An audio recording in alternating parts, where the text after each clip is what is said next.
Good morning. I thought for a while my introduction was going to be ruined. I was going to tell you that if you didn't like wearing these masks, you should volunteer to Pastor Corey to preach. And for a while early this week, I thought, well, maybe nobody will have a mask. So fortunately, well, not really, you're all wearing masks. You're familiar with the story, the parable that Nathaniel just read for us. Actually, most of you learned it back in Sunday school or children's church, some kind of church experience. It's the story of the seed and the sower and the ground and so forth. It's in Matthew, it's in Luke, it's in Mark.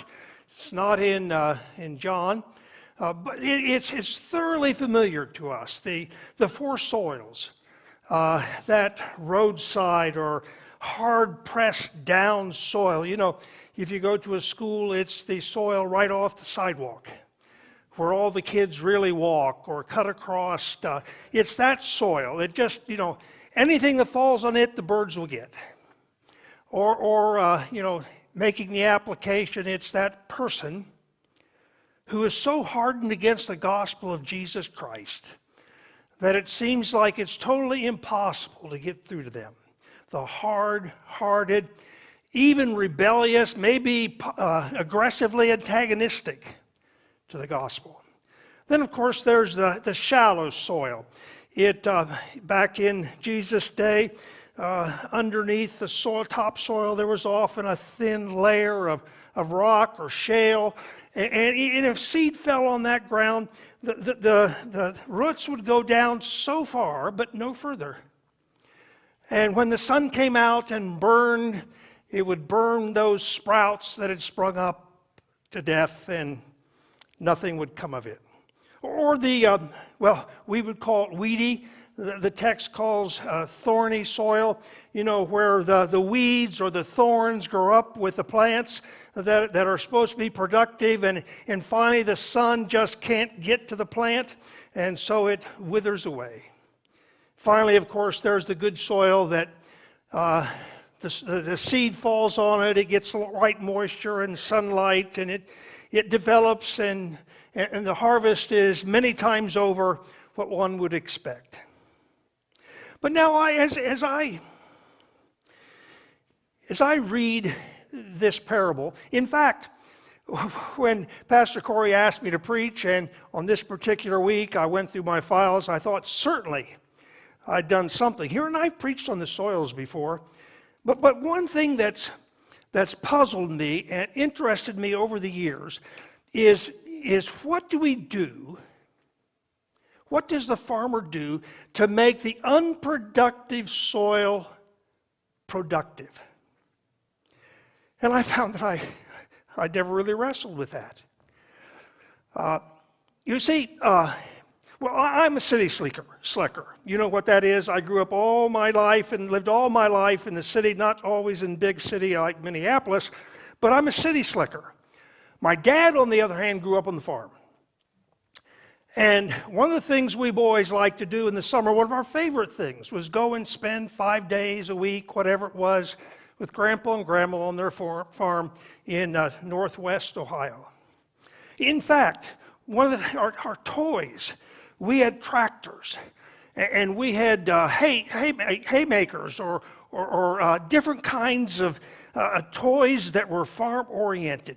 One Christmas, my grandfather, for our Christmas present, made us a barn.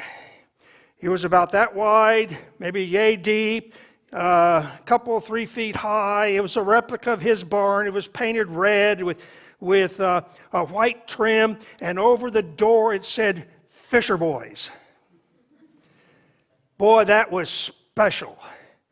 But I'm a city slicker. But yet somehow that kind of exposure has made farming kind of romantic to me.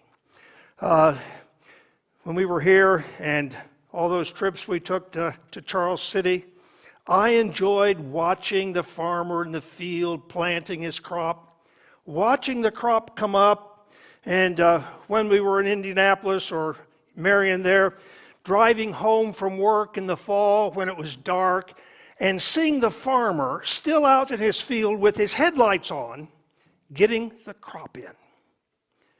Something romantic. But romantic or not, farming is hard work. In fact, it may rank right up there. It may be at the top of the hard work jobs that we have today. It is 24/7, 365.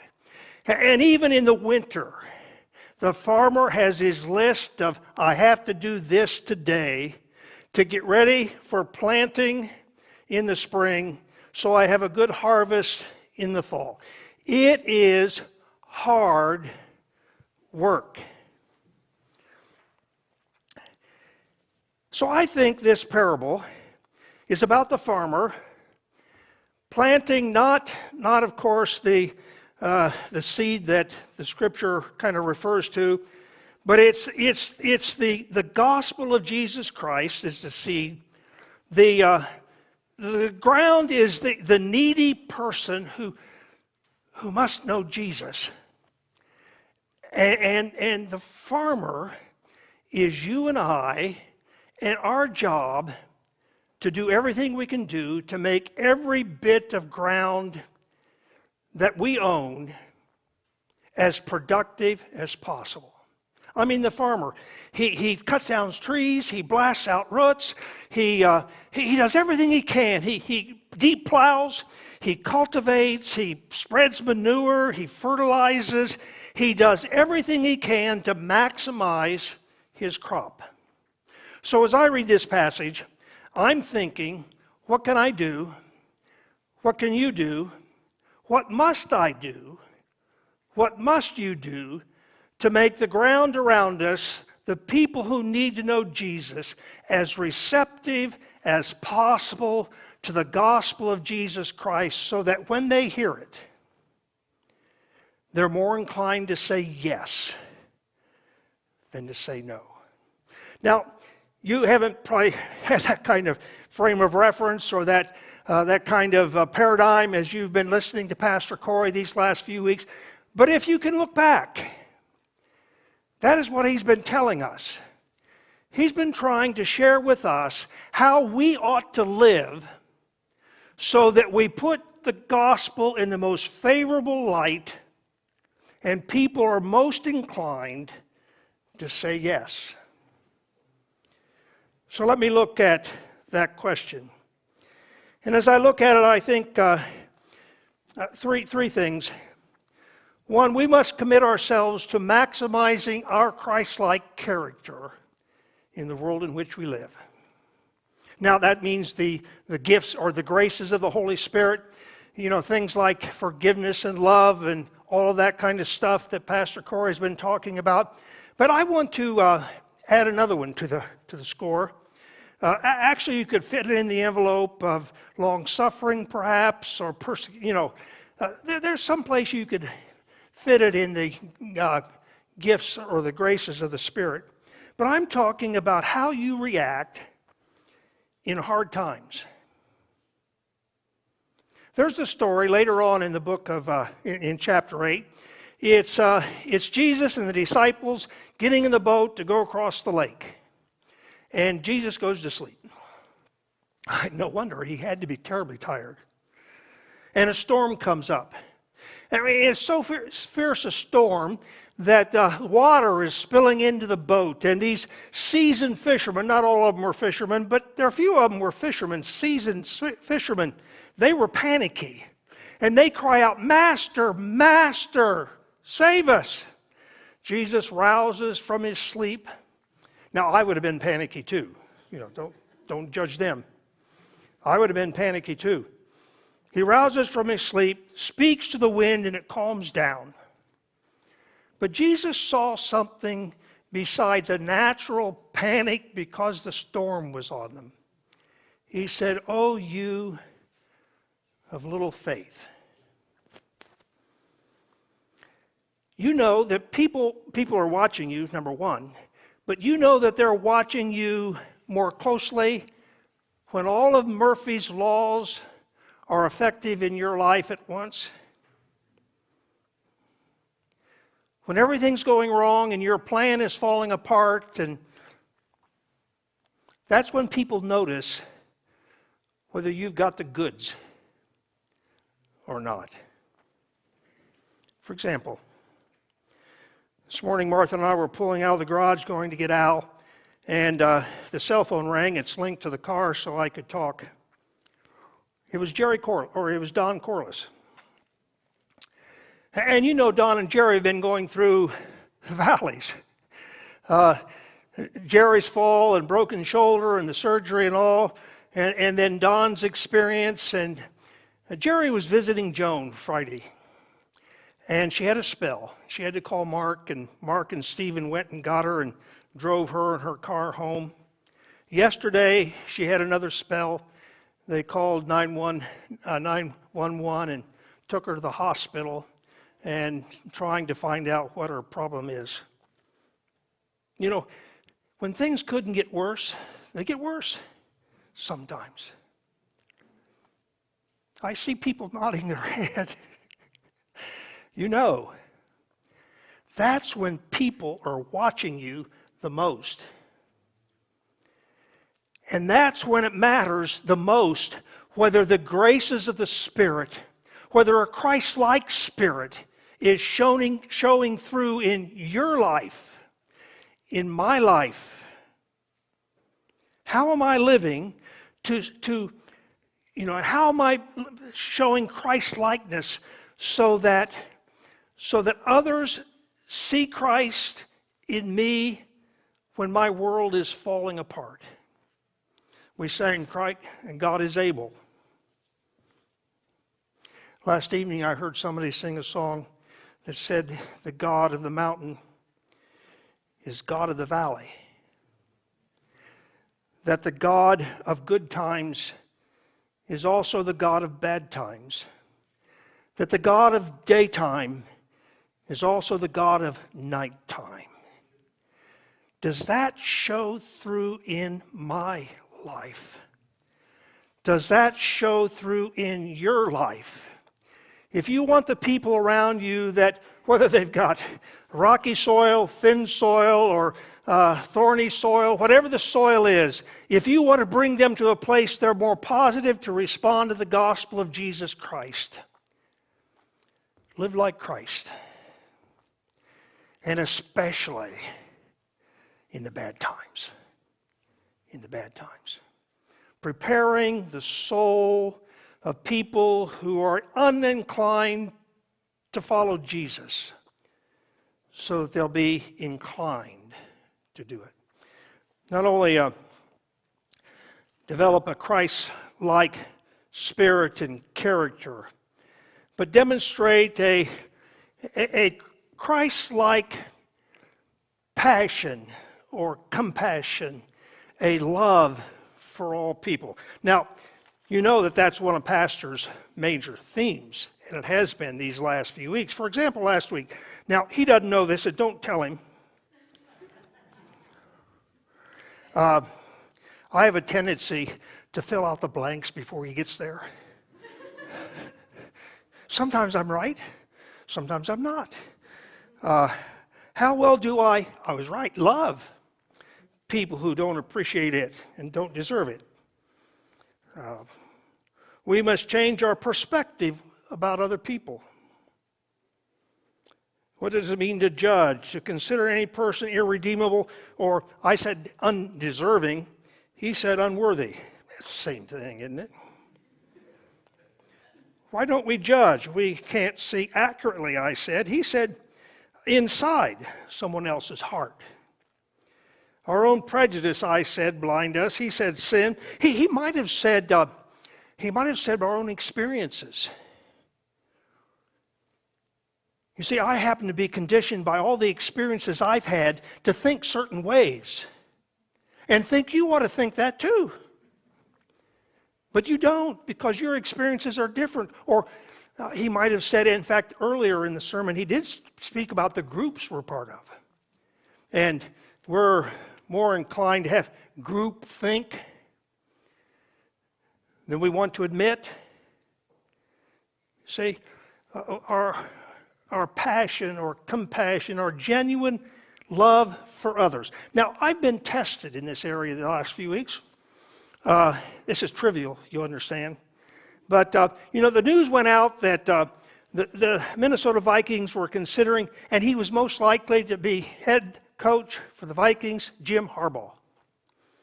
Now, you understand I'm a Buckeye. And I live and die with the Ohio State Buckeye football team. And there's nobody worse in the world than people that root for the Michigan Wolverines. In fact, we don't even mention the name. It's the team up north. And so I was faced with a dilemma. If the Vikings hire Jim Harbaugh, how can I root for Jim Harbaugh? And things got worse. Because the rumor was if he did come here, one of the candidates that Michigan might try to get was Luke Fickell. Now, Luke Fickell was a Buckeye. Played for the Buckeyes, coached the Buckeyes, was interim coach for the Buckeyes until he went to the Cincinnati Bearcats. And I like Luke Fickell. And can you imagine what's worse than having to root for Jim Harbaugh? Having to root against Luke Fickell? I mean, it was really bad. But of course, it all straightened out. The Vikings made another choice, and so Luke Fickell's safe at least for a while. But that made me think too. We've seen pictures here. For us, it's the Packers. Have you ever seen pictures of somebody's den that was painted in yellow and gold and purple and gold? One spouse was a Viking and the other spouse was a Packer.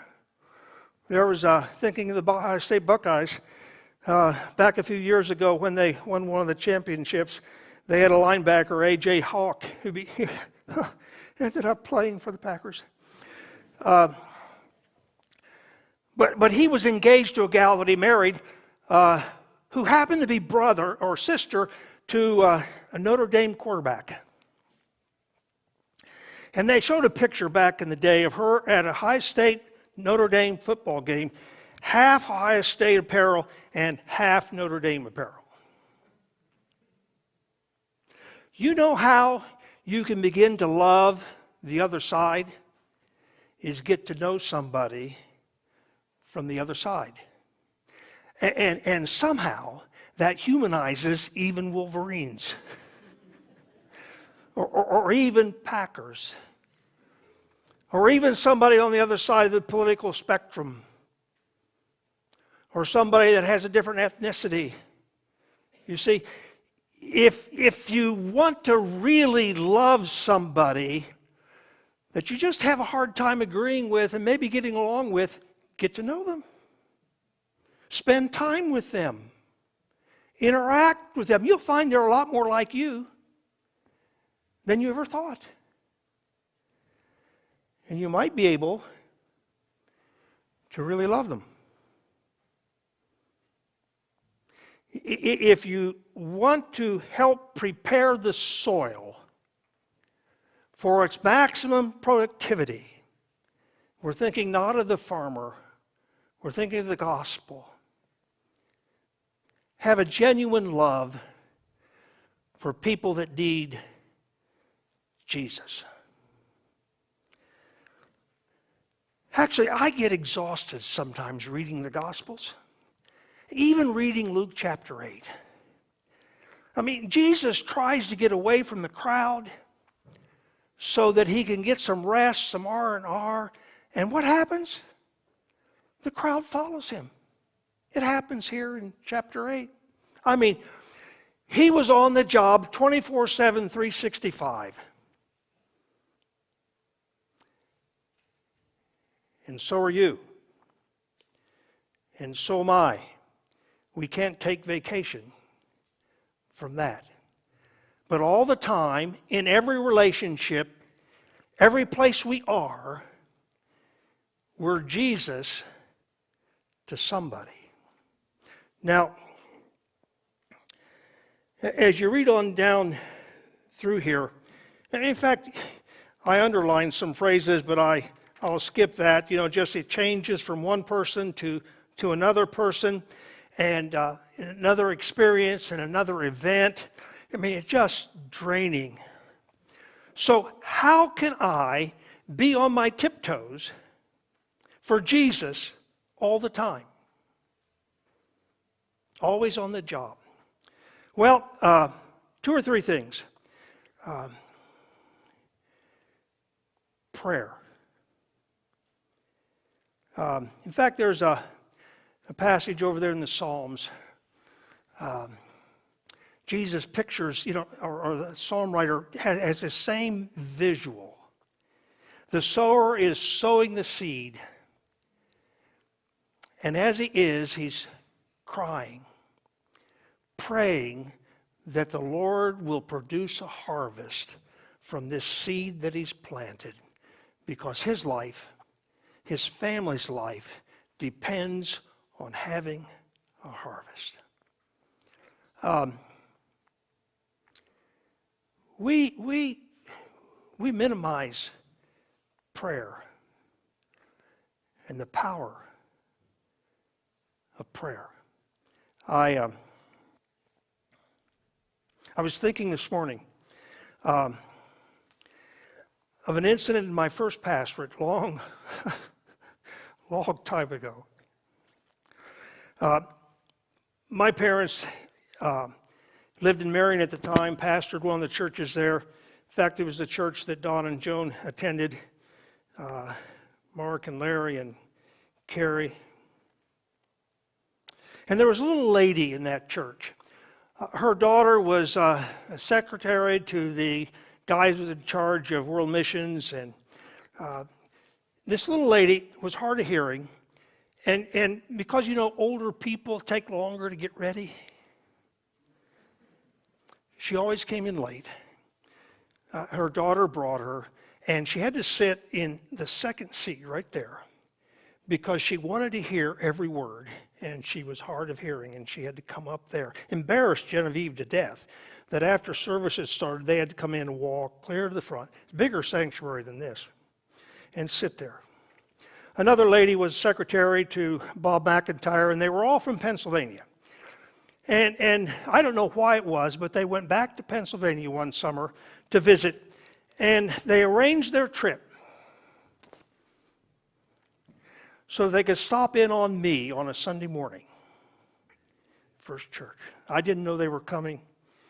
These 3 ladies come in, and as they went out, Sister Dick, the mother, about yay tall, she takes my hands in hers, and she says, "Duane, I want you to know that I pray for you every day. And every so often I think of that. She's long gone. Lord, help her to live forever." She's long gone. But that power of prayer, whether it be for me in ministry or for that unsaved person who needs to know Jesus, your work colleague, your spouse, your neighbor, that Packer fan, the list that you have, or you ought to have, of people you're trying to somehow prepare them to see Jesus has a powerful effect. In fact, I'll come to that in a moment. Prayer would be the first thing you can do. The second thing you can do is share your testimony. There's another story here in Luke chapter 8. It's it's a story that's dramatic, casting out of demons, around verse 43 or a few verses after that as well. Jesus comes to this place, and there's this guy that, it says he's demon-possessed. That's what the scripture says. In fact, he's so lunatic that he lives in the tombs, in the cemetery. I was in Israel long time ago, and we went through Egypt, Cairo, and they had a place they called the City of the Dead. It was a cemetery, a big, big mammoth cemetery where living people actually lived. I mean, it was a cemetery, you understand, but the poor people found a home there and would live there. That just somehow the city of the dead. It just the phrase, and that's where this guy lived, in the cemetery. In fact, he was so lunatic that he ripped off his clothes, and people were afraid of him, that they would shackle him and he would break the bonds. And Jesus came. And somehow just the presence of Jesus made this guy quake. And Lord, don't disturb me. Jesus asked how many devils, and there was it 30? He's named Legion. There were so many. And Jesus cast them out. And they ran into the swine, and the swine ran down the hill and into the lake, and were all drowned. And it just panicked the whole place. And they asked Jesus to live, and this fellow, he wants to go with Jesus. That's a pretty natural reaction, isn't it? I don't blame him. And she says, no. Go back home and tell people what Jesus has done for you. Prayer, the power of a testimony. Your testimony. What God has done and is doing for you. We're preparing rocky soil to receive the gospel of Jesus Christ when it's presented to them. And finally, I would remind you that it all isn't on you. Whew. Back years and years ago, the last time Billy Graham came to town with a crusade, we went all out as a congregation. We got buses, we invited people, we took them down to the crusade. And leading up to the crusade, I preached a 3-part sermon on evangelism. I forget what the 3 parts were, and I didn't bother to look them up. I know what the last one was, though. Evangelism is a team sport. I didn't look it up, too, but I know what I said. It's you and you and you and you and me and others that we don't know joining together to prepare the soil and share the message so that people respond to Jesus. It's not all on you. Use your gifts and graces. Be always on your tiptoes, ready to share and live for Jesus. And trust that somehow Jesus will come and bring a harvest. Paul said, I planted, Apollos watered, but God gave the increase. It's you and you and you and me, all of us and the people down the street that know Jesus around the world, sharing together in living and ministering and testifying so that the people in our world will be more inclined instead of less inclined to say yes to Jesus when they're presented with the opportunity. Now, if I were the coach, I'd say, let's go get him. But I'm not.